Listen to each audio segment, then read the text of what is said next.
ടിട്ടു, ആ ഇവിടെ ഒരു പഴമൊഴി ഉണ്ടായിരുന്നല്ലോ, തെറ്റായി ചിന്തിക്കുന്നവരുടെ മുഖം ചെളി പറ്റും. ജാ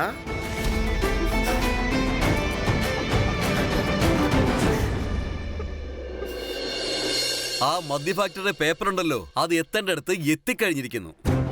ഇപ്പൊ എന്റെ മനസ്സിൽ തോന്നുന്നത് എന്താണെന്ന് വെച്ചാലേ പിന്നെ ഈ വിവരം ലീക്കാവാൻ പാടില്ല.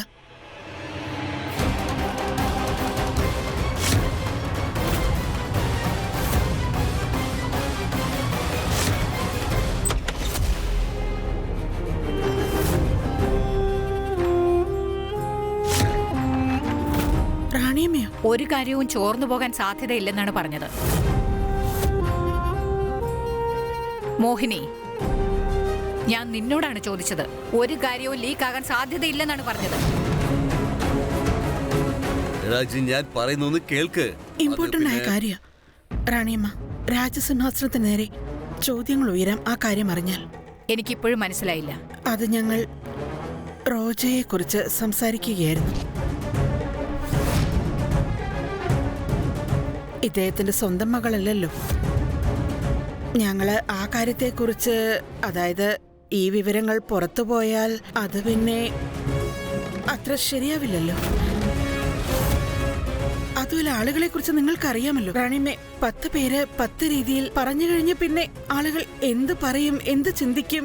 അതുപോലെ അവള് നമ്മുടെ കുടുംബത്തിലെ ആണല്ലോ. നമ്മൾ അവളെ സ്വന്തമെന്ന് കരുതി നമ്മുടെ കുടുംബത്തിൽ ചേർത്തതല്ലേ. അപ്പോ കൊട്ടാരത്തിനുള്ളിലെ കാര്യങ്ങൾ അങ്ങനെ കൊട്ടാരത്തിന്റെ ചുവരുകൾക്കുള്ളിൽ തന്നെ നിൽക്കുകയാണെങ്കിൽ അതല്ലേ നല്ലതായിരിക്കും. ശരൺ പണ്ണ, മോഹിനി പറയുന്നതിൽ ന്യായമുണ്ട്. കുടുംബകാര്യം കുടുംബത്തിനുള്ളിൽ തന്നെ സൂക്ഷിക്കുന്നതാണ് നല്ലത്. കൊട്ടാരത്തിന് പുറത്തു പോകാൻ പാടില്ല. നീ അല്പസമയത്തിനകം സിംഹാസനത്തിൽ ഇരിക്കേണ്ടതാണ്. ഇപ്പോഴൊരു പ്രശ്നവും ഉണ്ടാകരുത്.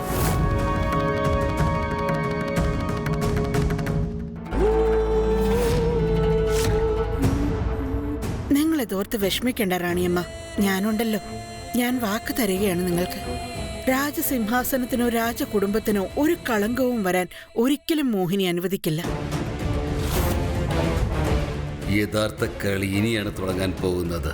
ഈ കളിയിൽ കളിക്കുന്നത് ഞങ്ങൾ തന്നെ, ജയിക്കുന്നത് ഞങ്ങൾ തന്നെ. പവിത്ര, ഇത് വളരെ പ്രധാനപ്പെട്ട ഒരു ഫയലാ, സൂക്ഷിച്ചു വയ്ക്കേ. പിന്നൊരു കാര്യം, എന്റെ കുട്ടിക്കാലത്തെ എല്ലാ ഓർമ്മകളെയും നിനക്കൊന്ന് കാണിക്കണം. നീ ഒന്ന് എന്റെ കൂടെ വന്നേ. ശരി. ഇത്രയും നാൾ ഇതിനു വേണ്ടിയാ കാത്തിരുന്ന്. നിങ്ങളുടെ കാര്യങ്ങളൊക്കെ ഞാൻ വെറും കഥകളായിട്ടേ കേട്ടിട്ടുള്ളൂ. ഇന്ന് നിങ്ങളുടെ കുട്ടിക്കാലം ഞാൻ നേരിട്ട് കാണാൻ പോവാ. അതെന്താന്ന് വെച്ചാൽ എന്റെ കുട്ടിക്കാലം ഇപ്പോഴും എന്റെ കൂടെ ഉണ്ട്. എന്തായി കാണിക്കുന്നേ? എന്തു പറ്റി? രാജാ സാറേ, മറക്കണ്ട, നിങ്ങൾ 2 കുട്ടികളുടെ അച്ഛനാ. ഓ, ഞാൻ 2 കുട്ടികളുടെ അച്ഛനാണെന്ന് സമ്മതിക്കുന്നു. അതുകൂടാതെ ഞാൻ രാജാവുമാണ്. പക്ഷെ എനിക്കൊരു മനസ്സില്ലേ. മതി മതി, നിർത്ത. ഇനി വന്നേ, എന്തോ കാണിക്കാനുണ്ടെന്ന് പറഞ്ഞില്ലേ, അത് കാണിക്കേ. വാ.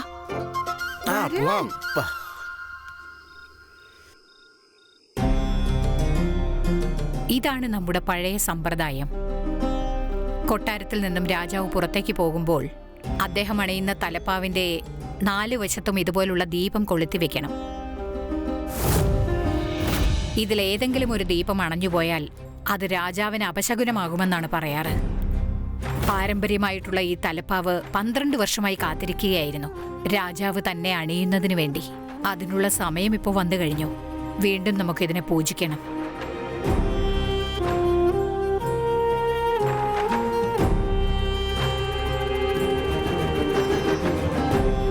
സേവനം ഒരു ധർമ്മമായി കരുതണം. മനസ്സിൽ കരുണയുണ്ടായിരിക്കണം. ആ രാജാവാണ് ഈ തലപ്പാവ് അണിയാൻ അർഹൻ.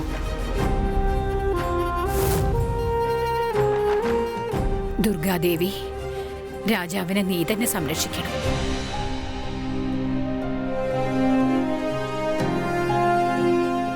ഇത് നോക്കോനെ, 99481 not 71. Okay okay okay. അവന്റെ അടുത്തായിരുന്നു എനിക്ക് പ്രതികാരം ഉണ്ടായിരുന്നത്. എന്റെ അടുത്താണോ കളിക്കാൻ നിൽക്കുന്നത്? സമീർ, കുറെ നേരം ഫോൺ ചെയ്തോണ്ടിരിക്കുക. സ്കൂളിലെ ഹോംവർക്ക് നീ ചെയ്ത് കഴിഞ്ഞോ? എന്തായത്? ഇത് എന്റെ ഫയലാ. ഇപ്പൊ ഇത് എന്റെയാണ്. പപ്പ, ചിലരുണ്ടല്ലോ ഹോംവർക്ക് ചെയ്യാറില്ല, എന്നിട്ട് മറ്റുള്ളവരുടെ പ്രോജക്റ്റ് പിടിച്ചു വലിച്ച് വാങ്ങുകയും ചെയ്യും.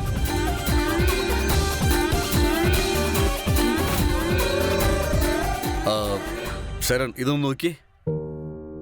ആ, അത് ശരി, നീ കുഞ്ഞിനോടൊപ്പം കുറച്ച് ബിസിയാണെന്ന് തോന്നുന്നല്ലോ. സാരമില്ല, ഞാൻ നിന്നെ ശല്യപ്പെടുത്താൻ ആഗ്രഹിക്കുന്നില്ല. ഞാൻ പിന്നീട് വന്ന് കണ്ടോളാം. ഇല്ല നിക്ക്. എന്താ കാര്യം പറഞ്ഞോ? ഇതൊന്ന് നോക്ക്. അല്ല, ഈ ഫയല് നിന്റെ റൂമിലുണ്ടായിരുന്നതാണ്. പവിത്ര അടുത്തുനിന്ന് വാങ്ങിച്ചിട്ട് വന്നതാ. അപ്പോഴല്ലേ സൈൻ മേടിക്കാൻ കഴിയൂ. അല്ല മോളെ, നമ്മുടെ ശരൺ നിന്റെ അടുത്ത് എന്തെങ്കിലും ഇമ്പോർട്ടന്റ് ആയ ഫയൽ തന്നിരുന്നോ? അതെ, അത് ഞാൻ ഇവിടെ തന്നെയാ വെച്ചത്. ശരി. അത് പിന്നെ എന്താണെന്ന് വെച്ചാൽ പാവൻ ശരണിന്റെ അടുത്ത് ഒരുപാട് ഉത്തരവാദിത്തങ്ങളുണ്ട്. എങ്ങനെയാണ് അവൻ ഒറ്റയ്ക്ക് ഇതെല്ലാം കൈകാര്യം ചെയ്യുന്നത്? മറന്നുപോകും. അതുകൊണ്ട് ഫയൽ വാങ്ങി അവന്റെ അടുത്ത് കൊടുത്ത് ഞാൻ അവനെ ഓർപ്പിക്കട്ടെ. ഒരു മിനിറ്റ്, ഞാൻ ആ പേപ്പേഴ്സ് ഒക്കെ നിങ്ങളെ കാണിക്കാം. ഇപ്പൊ വരാം.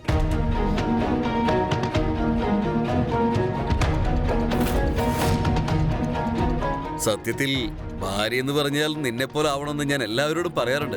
ഒരു ഭാര്യയുടെ കടമ എന്തൊക്കെയാണെന്ന് അറിയണമെങ്കിൽ പവിത്രയെക്കാണ് പഠിക്കണമെന്ന് ഞാൻ പറയും. ദാ നോക്ക്, മോളുണ്ടായിരുന്നത് കൊണ്ട് ഫയലും എനിക്ക് കിട്ടിക്കഴിഞ്ഞു. വലിയൊരു ഉത്തരവാദിത്തമാണ് അദ്ദേഹം ഏറ്റെടുക്കാൻ പോകുന്നത്. ഇപ്പൊ അദ്ദേഹത്തിന് എന്റെ മാത്രമല്ല, നിങ്ങൾ എല്ലാവരുടെയും സഹായം ആവശ്യമുണ്ടാവും. എന്റെ സ്നേഹവും അനുഗ്രഹവും നിങ്ങൾക്ക് രണ്ടുപേർക്കും ഉണ്ടാകും എല്ലായ്പ്പോഴും. മനസ്സിലായോ? മോളും എന്നെ ഇതുപോലൊക്കെ സപ്പോർട്ട് ചെയ്യണം കേട്ടോ.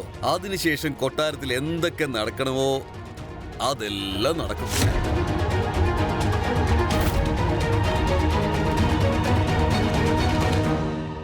ഇത് വെറും ഒരു പേപ്പർ അല്ല, എന്റെ തലയിലെടുത്ത് മാറ്റാൻ പോകുന്ന രേഖകളാ.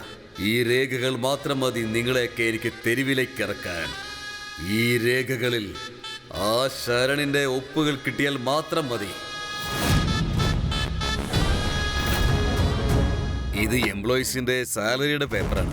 ഇത് ചാരിറ്റിയുടേത്. ഇതും അതുപോലെ കുറെ പ്രധാനപ്പെട്ട പേപ്പറുകളാണ്. എല്ലാം അർജന്റാ. അതുകൊണ്ട് റാണി എല്ലാ കാര്യങ്ങളും ചെക്ക് ചെയ്തതാണ്. അതിനുശേഷമോ ഞാനിത് ഇങ്ങോട്ട് കൊണ്ടുവന്നേ. നിന്നോട് സൈൻ ചെയ്യാനും പറഞ്ഞിട്ടുണ്ട്. അല്ല, അമ്മ ഈ ഫയലെല്ലാം വായിച്ചു കഴിഞ്ഞല്ലോ അല്ലേ? എന്റെ കൺമുമ്പിൽ വെച്ചാണ് വായിച്ചത്. അഥവാ അവളെടുത്ത തീരുമാനത്തിൽ നിനക്ക് എന്തെങ്കിലും സംശയം ഉണ്ടെങ്കിൽ നീയും ഒരു പ്രാവശ്യം ഒന്ന് ചെക്ക് ചെയ്ത് നോക്ക്. അതുകൊണ്ട് ചിലപ്പോ എംപ്ലോയീസിന് സാലറി കൊടുക്കാൻ കുറച്ച് താമസിച്ചേക്കും. അതൊക്കെ ഞാൻ നോക്കിക്കൊള്ളാം. ഇത്തവണ ശമ്പളം കുറച്ച് ലേറ്റ് ആയിട്ടേ വരുള്ളൂ എന്ന് ഞാൻ അവരോട് പറഞ്ഞോളാം. വേണ്ട, അമ്മ ഈ ഫയലെല്ലാം വായിച്ചു കഴിഞ്ഞെങ്കിൽ പിന്നെ ഇത് വീണ്ടും വായിക്കേണ്ട യാതൊരു ആവശ്യമില്ല. ഞാൻ സൈൻ ചെയ്തേക്കാം. അല്ല, ഇത് എവിടെ ചെയ്യണ്ടേ?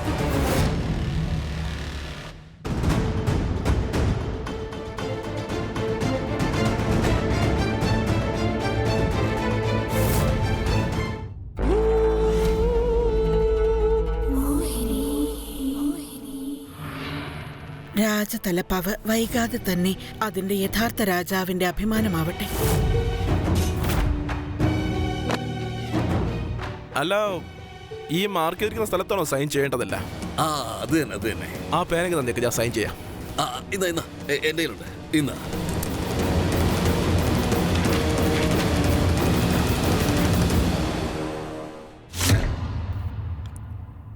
വീർഗഡിയുടെ വരും കാല രാജാവ് വിജയിക്കട്ടെ.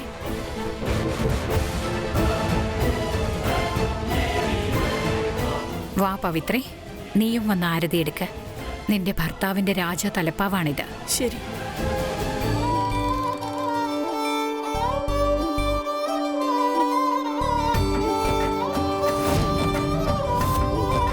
ഞാൻ ആത്മാർത്ഥമായിട്ട് പ്രാർത്ഥിക്കാണ്. ഈ തലപ്പാവ് അണിയുന്ന രാജാവ് ഒരിക്കലും തന്റെ ഉത്തരവാദിത്തം നിറവേറ്റാതിരിക്കാൻ പാടില്ല. ദുർഗാദേവി വിജയിക്കട്ടെ.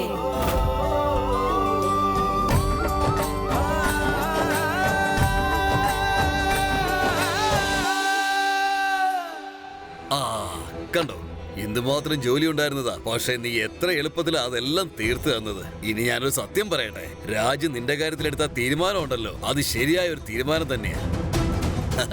ഇതാണ് അവസാനത്തെ ഫയൽ. പപ്പ, മോളെ, ഈ ഒന്ന് എനിക്ക് മനസ്സിലാക്കാൻ പറ്റുന്നില്ല. ഒന്ന് എക്സ്പ്ലെയിൻ ചെയ്തു തരോ? മോനെ, ഇതാണ് അവസാനത്തെ ഫയല്. 2 മിനിറ്റ്, ഞാൻ ചെയ്തേക്കാം.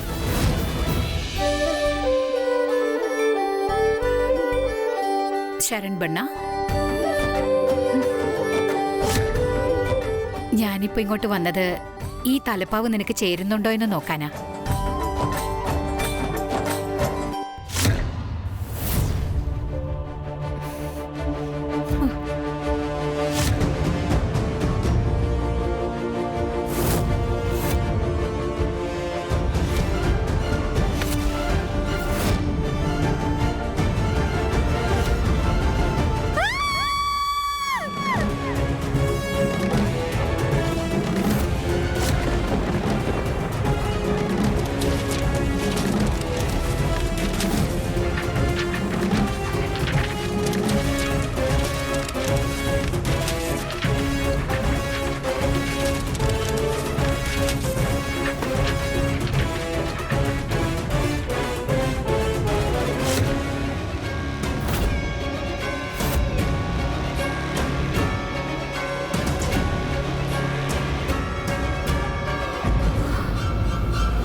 അയ്യോ, ഇതാ മദ്യ ഫാക്ടറിയുടെ പേപ്പറുകളാണല്ലോ.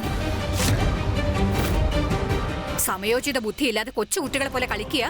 നീ എന്താ ചെയ്തെന്നറിയോ? ആ തലപ്പാവ് എങ്ങാനും താഴെ വീണിരുന്നെങ്കിൽ എത്ര വലിയ അപശകുനമായിട്ടുണ്ടാവും അറിയോ? ഐ എം സോറി റാണിമ, ആ ബുക്കില് പല്ലി വീണതുകൊണ്ടാ.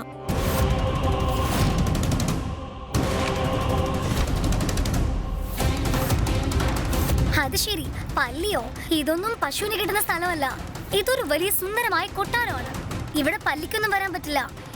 എന്തിനു പറയുന്നു? ഒരീച്ചു കൂടെ പറഞ്ഞില്ല.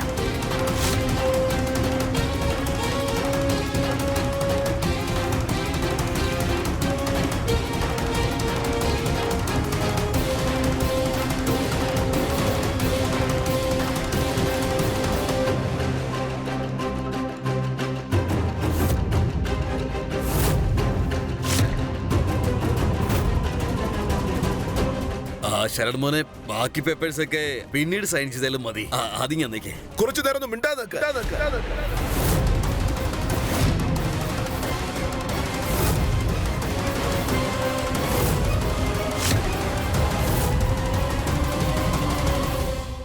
എന്തുപറ്റി ശരൺ ബണ്ണ?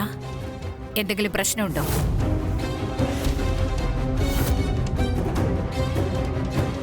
കാര്യം പറഞ്ഞാലല്ലേ മനസ്സിലാവൂ. എന്തു പറ്റിയെന്ന് പറയേ.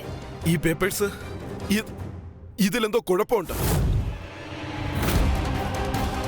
അച്ഛാ, ഈ ദീപാവലിക്ക് നമ്മുടെ തന്നെ ദീപാവലി തീർത്തു നിങ്ങള്.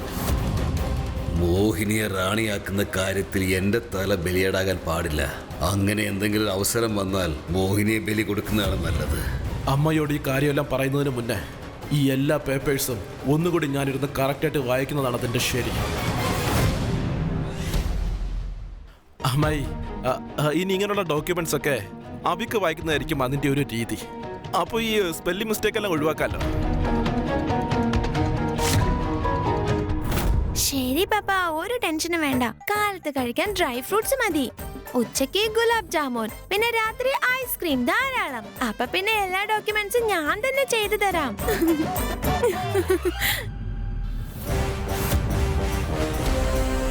അദ്വിക്, നീ മേളിപ്പോ. മോളെ രോജ, നീ ഇവന്റെ കൂടെ മുകളിലേക്ക് പൊയ്ക്കോ.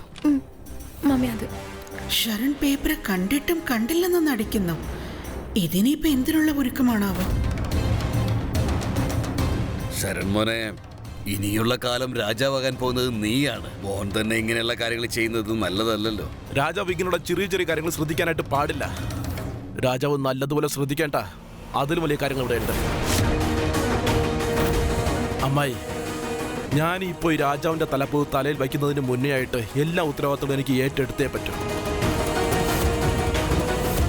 അതായത് ഇന്നു മുതൽ എല്ലാ ബിസിനസ് ഡീൽസും എല്ലാ ഡോക്യുമെന്റ്സും എൻ്റെ ടേബിൾ കഴിഞ്ഞിട്ടേ പോകാവൂ. എനിക്കറിയാം ശരൺ ബണ്ണ, നീ എന്ത് ഉത്തരവാദിത്വം ഏറ്റെടുത്താലും പിൻവാങ്ങാതെ അത് ചെയ്തു തീർക്കുമെന്ന്. ഇവിടെ എന്റെ ജീവിതമാണ് ഇല്ലാതാകാൻ പോകുന്നത്. ഇവൻ എല്ലാ ഡോക്യുമെന്റ്സും വായിച്ച് നോക്കിയാൽ അതോടുകൂടി ഞാൻ ഇവിടെ നിന്ന് പുറത്തു പോകേണ്ടി വരും. നിങ്ങളെ തന്നെയാ ഒന്ന് എൻ്റെ കൂടെ വന്നേക്ക്. കുറച്ച് പ്രധാനപ്പെട്ട കാര്യങ്ങൾ ഡിസ്കസ് ചെയ്യാനുണ്ട്. വരൂ.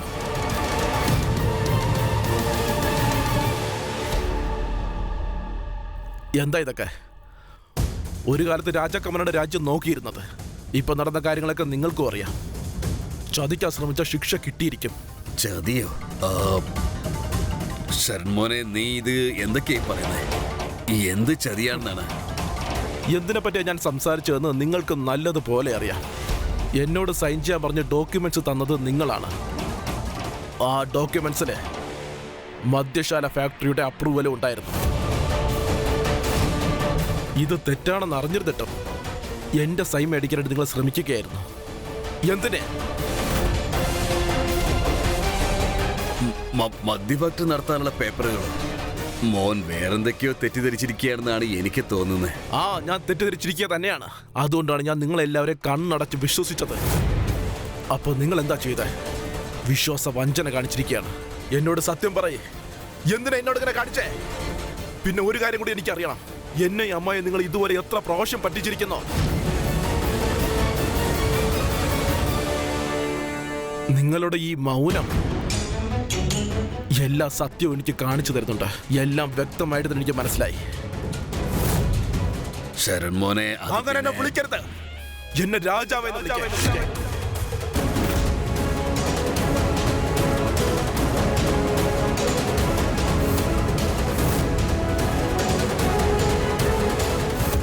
ഈ രാജ്യവും ജനങ്ങളും എന്റെ ഉത്തരവാദിത്തമാണ്. അവരെ ആരെങ്കിലും ദ്രോഹിക്കാൻ ശ്രമിക്കുകയാണെങ്കിൽ ഞാൻ ഒരിക്കലും ക്ഷമിച്ചെന്ന് വരില്ല. മനസ്സിലായോ? വാ തുറന്ന് ചെയ്ത എല്ലാ കാര്യങ്ങളും എന്നോട് പറയേ.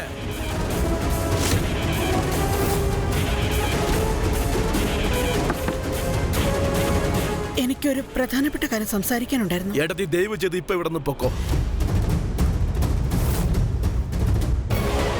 ഞാനിപ്പോ ഈ സമയത്ത് ഇദ്ദേഹത്തിനോട് രാജ്യത്തെക്കുറിച്ചുള്ള പ്രധാനപ്പെട്ട കാര്യങ്ങൾ സംസാരിച്ചുകൊണ്ടിരിക്കുകയാണ്. ഞാൻ പിന്നീടൊന്ന് നിങ്ങളോട് സംസാരിക്കാം. എനിക്കറിയാം, പക്ഷേ എനിക്ക് പറയാനുള്ളതും രാജ്യത്തെ അനുബന്ധിച്ച കാര്യം തന്നെയാണ്. അതുകൊണ്ട് അത് പ്രധാനപ്പെട്ടതാണ്. അതുകൊണ്ട് അച്ഛനോട് എനിക്ക് പറയാനുള്ള കാര്യങ്ങൾ ഒന്ന് പറയാൻ ഇനി അനുവദിക്കണം. അതിനുശേഷം ഞാൻ പൊക്കോളാം. കാര്യം എന്താന്ന് പറയേ. അച്ഛാ, അത് ആ പുതിയ ഹോസ്പിറ്റലിന്റെ കൺസ്ട്രക്ഷന് വേണ്ടി ഒരു ചെക്ക് തന്നില്ലായിരുന്നു. അത് ബൗൺസ് ആയിരിക്കാണ്. ബൗൺസ് ആയെന്നോ? ഭാഗ്യം കൊണ്ട് ബാങ്കിൽ നിന്ന് എനിക്ക് നേരിട്ട് കോള് വന്നായിരുന്നു. അതുകൊണ്ട് അറിയാൻ പറ്റി. അല്ലാന്നുണ്ടെങ്കിൽ ഈ വിവരം അങ്ങ് പുറത്തു പോയിരുന്നെങ്കിൽ ഒന്ന് ആലോചിച്ചു നോക്കി എന്താകുമായിരുന്നു. എല്ലാവരും മനസ്സിലാക്കുമായിരുന്നു നമ്മുടെ അക്കൗണ്ടിൽ പൈസ ഇല്ലെന്നുള്ളത്. രാജകുടുംബത്തിന്റെ അക്കൗണ്ടിൽ പൈസ ഇല്ല എന്ന് പറയുന്നത് എത്ര വലിയ കാര്യം. ആരെങ്കിലും ഇതെങ്ങനെ അറിഞ്ഞിരുന്നെങ്കിൽ സ്വാഭാവികമല്ലേ. ഇത് പിന്നൊരു വലിയ പ്രശ്നമായി മാറിയനെ. രാജകുടുംബം അപമാനിക്കപ്പെടുന്നതിന് മുമ്പ് എന്തെങ്കിലും ഒന്ന് ചെയ്യേ. ഈ കാര്യം നമ്മുടെ ഭരണവുമായി ചേർന്നുള്ളതാണ്. അതുകൊണ്ടാണ് ഞാൻ ഇങ്ങനെ ഇടയ്ക്ക് കയറി വന്ന് പറഞ്ഞത്. അതുകൊണ്ട് ക്ഷമിക്കണം. അച്ഛനെല്ലാം നോക്കിക്കൊള്ളുമല്ലോ അല്ലേ? എന്നാ ഞാനങ്ങ് ചെല്ലട്ടെ. ഇവിടെ എന്തൊക്കെയാ നടക്കുന്നത്? എന്താ ഇതൊക്കെ? ചേട്ടത്തി എന്താ പറഞ്ഞിട്ട് പോയത്? എന്നോടെല്ലാം പറയേ. അതൊക്കെ നിന്നോട് പറയാൻ ഞാൻ ആഗ്രഹിക്കുന്നില്ല.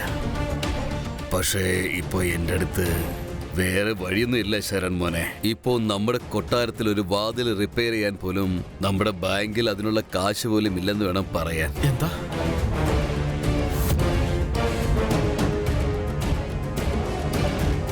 ഇതൊക്കെ എങ്ങനെയാ സംഭവിച്ചത്? അമ്മ മഹാറാണി നിന്റെ പിന്നിൽ തന്നെ ഉണ്ടായിരുന്നു. അതോടെ ഈ സിംഹാസനം അനാഥമായി. അവർ ആ സിംഹാസനത്ത് നിന്ന് പല കാര്യങ്ങളും പ്രതീക്ഷിച്ചിരുന്നു. പക്ഷെ ഇവിടെ അതിന് രാജാവില്ലല്ലോ. അതുകൊണ്ട് വേറെ വഴിയില്ലാത്തത് കൊണ്ട് ഈ കാര്യങ്ങളൊക്കെ എനിക്ക് കൈകാര്യം ചെയ്യേണ്ടി വന്നു. കാരണം കൊട്ടാരത്തിൽ നിന്ന് ആരും വെറും കൈയോടെ പോകാൻ പാടില്ല. അപ്പോ എന്നോട് ഈ കാര്യങ്ങളൊക്കെ ആദ്യമേ തന്നെ പറയാമായിരുന്നില്ലേ? ഞാൻ എന്തെങ്കിലും ഒരു വഴി കണ്ടെത്തുമായിരുന്നു. അതെങ്ങനെ ഞാൻ പറയും ശരൺ മോനെ. ഇപ്പോ നമ്മുടെ സംസ്ഥാനത്ത് യാതൊന്നും തന്നെ ഇല്ല എന്നുള്ള സത്യം എനിക്ക് നിന്നോട് പറയാനുള്ള ധൈര്യം പോലും വരുന്നില്ല. അതറിഞ്ഞാൽ നീ രാജാവാകാൻ ധൈര്യപ്പെടില്ലെന്നറിയാം. അതുകൊണ്ട് ഞാൻ ഒരു തെറ്റും ചെയ്തിട്ടുമില്ല. അതുകൊണ്ടാണ് മനഃപൂർവ്വം ഞാൻ നിന്റെ അടുത്ത് നിന്ന് നിന്റെ കയ്യൊപ്പ്, അതായത് സിഗ്നേച്ചർ ഞാൻ വാങ്ങുന്നത്. ഞാൻ ആകെ ഒരു തെറ്റ് മാത്രമേ ചെയ്തിട്ടുള്ളൂ. ഞാൻ എൻ്റെ കടമകൾക്കെതിരെ പ്രവർത്തിക്കാനായിട്ട് തുടങ്ങിയിരുന്നു. ചില സമയത്ത് നീചമായ പണികളും ചെയ്തു. വേറൊരു കാര്യം കൂടി ശരൺ മോനെ, ഈ തെറ്റുകൾക്ക് മോൻ എന്ത് ശിക്ഷ തന്നാലും ശരി, ഞാനത് അനുഭവിച്ചോളാം. പക്ഷേ മോൻ എന്നോട് ക്ഷമിക്കണം. നമ്മുടെ സംസ്ഥാനത്തിന് വേണ്ടി ഞാൻ എന്ത് വേണമെങ്കിലും ചെയ്യാനായിട്ട് ഈ നിമിഷം മുതൽ തയ്യാറാണ്. അഥവാ എൻ്റെ ജീവനാണ് അതിനാവശ്യമെങ്കിൽ 100 പ്രാവശ്യം അത് തരാൻ ഞാൻ തയ്യാറാണ്. നിങ്ങളുടെ ഉദ്ദേശമെല്ലാം നല്ലത് തന്നെയാണ്, പക്ഷെ മാർഗമാണ് തെറ്റായിട്ടുള്ളത്. നമ്മുടെ രാജ്യത്തിന്റെ നന്മയ്ക്ക് വേണ്ടി ഞാൻ അഴുകിയ ഭക്ഷണം പോലും കഴിക്കാനായിട്ട് തയ്യാറാണ്. പക്ഷെ എന്റെ ലക്ഷ്യവും ഉദ്ദേശവും ഒരിക്കലും മാറാൻ പോകുന്നില്ല. യാചിച്ച ഭക്ഷണം കഴിക്കാൻ ഞാൻ താല്പര്യപ്പെടുന്നില്ല. ഈ കാര്യം നിങ്ങൾ നല്ലതുപോലെ മനസ്സിലാക്കിക്കോ. ഇതിനു ശേഷം ഈ കൊട്ടാരത്തിൽ എന്റെ അനുവാദമില്ലാതെ ഒരു ഡോക്യുമെന്റ്സും ഒരു തീരുമാനവും എടുക്കാനായിട്ട് പാടില്ല.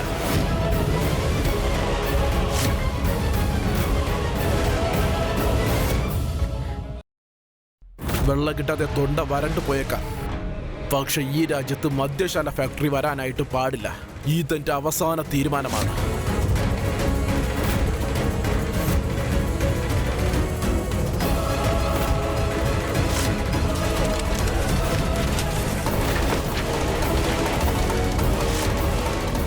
നാളെ നടക്കാൻ പോകുന്ന ആഘോഷത്തിൽ റോജ ഇന്ന് ചെയ്തതുപോലെ ഒരു അപശകുനവും ഉണ്ടാക്കരുത്.